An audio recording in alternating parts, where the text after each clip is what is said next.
Bom, pessoal, vamos para a questão 98 da prova amarela do Enem 2023. Temos aqui uma questão sobre eletrodinâmica. O circuito com 3 lâmpadas incandescentes idênticas, se são idênticas é porque possuem a mesma resistência elétrica, ok? Representado na figura, consiste em uma associação mista de resistores.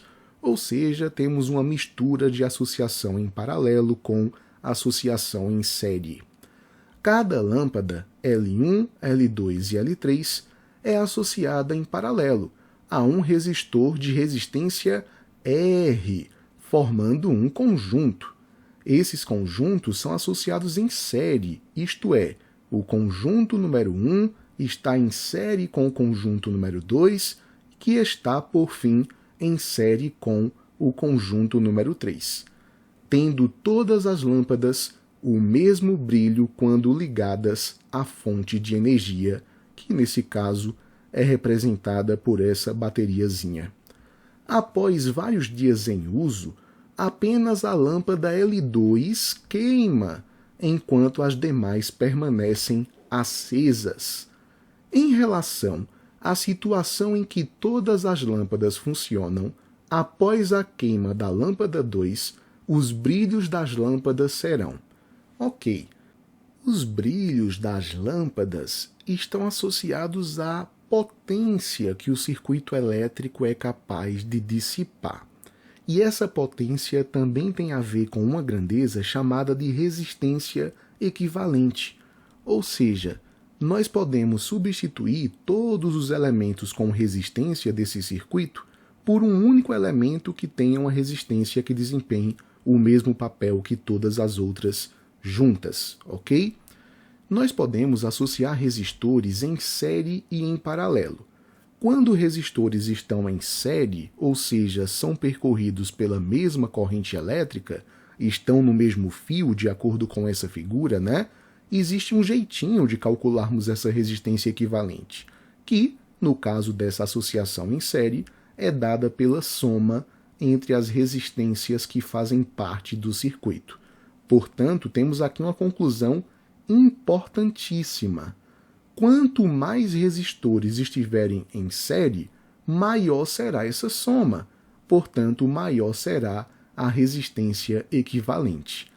Agora, quando pensamos em resistores associados em paralelo, em que não são mais percorridos necessariamente pela mesma corrente, né? Você tem ali parcelas de uma corrente total, inclusive visualmente dá para perceber que estão em paralelo, porque são 3 caminhos aqui diferentes entre os mesmos pontos A e B, não é isso? Aqui nós teríamos um outro jeito de calcularmos a resistência equivalente. Pela definição, o inverso da resistência equivalente é a soma dos inversos das resistências que compõem o circuito. Perceba que, nesse caso, quanto mais resistores estiverem em paralelo, maior será a soma de inversos, o que fará com que essa resistência equivalente seja cada vez menor. Então, se adicionamos resistores em paralelo, a resistência equivalente diminui. Se fizermos o contrário, retirarmos resistores em paralelo, a nossa resistência equivalente irá aumentar, ok?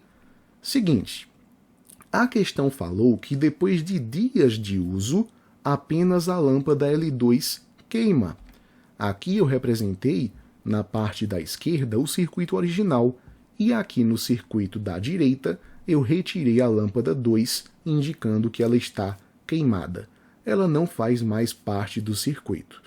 Veja que aqui, na situação da esquerda, nós temos 3 conjuntos idênticos, né? Aqui nós teríamos uma resistência equivalente número 1 para o conjunto de cima, uma resistência equivalente 2 para esse circuito e conjunto aqui da direita, né? E uma resistência 3 para esse conjunto aqui de baixo. Como esses conjuntos estão em série, até a questão menciona isso, né?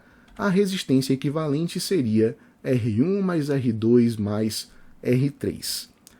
Queridos, existe uma maneira de calcularmos potência elétrica que corresponde a igualarmos a potência a diferença de potencial do circuito ao quadrado dividida pela resistência equivalente.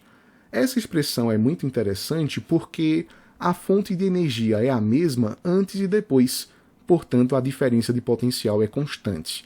E a ddP ao quadrado também será uma constante, pois uma constante ao quadrado é igual a uma constante, concorda? Agora vamos pensar no circuito da direita. Veja que interessante. O conjunto aqui de cima, ele tem uma resistência equivalente R'1, que é idêntico à resistência R1 do circuito anterior, pois são os mesmos elementos associados em paralelo. Agora o conjunto 2 está um pouco diferente.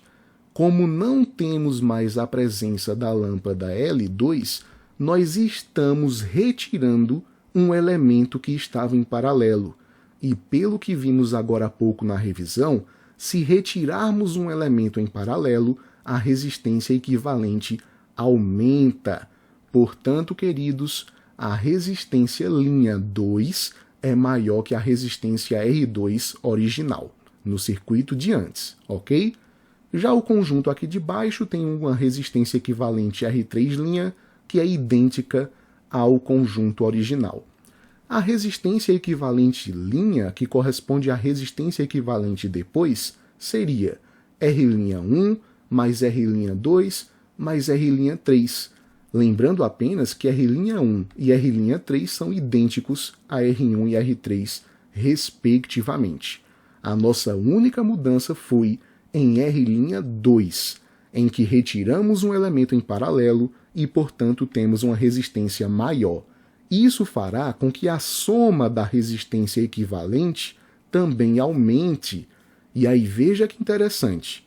A potência do novo circuito, potência linha, seria a ddP ao quadrado, que é a mesma ddP ao quadrado do circuito anterior, uma vez que não alteramos a fonte de energia, dividida pela resistência equivalente do novo circuito. Como essa resistência equivalente do novo circuito é maior, a potência do novo circuito é menor. E se a potência é menor, é porque temos menos energia por unidade de tempo no novo circuito. E se temos menos energia, o brilho vai ser menos intenso. Eu comprovo isso para vocês através de um simulador que eu gosto muito de utilizar em sala de aula. Veja bem, aqui temos uma representação do esquema que foi dado pela questão. O que vamos fazer é retirar essa lâmpada daqui, que corresponde à lâmpada L2. Como nós previmos, ao retirar essa lâmpada, nós estamos aumentando a resistência equivalente do circuito, o que faz com que a potência total diminua e, portanto, o brilho das lâmpadas se torna menos intenso. É realmente isso o que se verifica, concorda? Então, realmente, a nossa resposta é a letra C. Muito bem. Temos aqui um brilho cada vez menos intenso. Até a próxima, pessoal.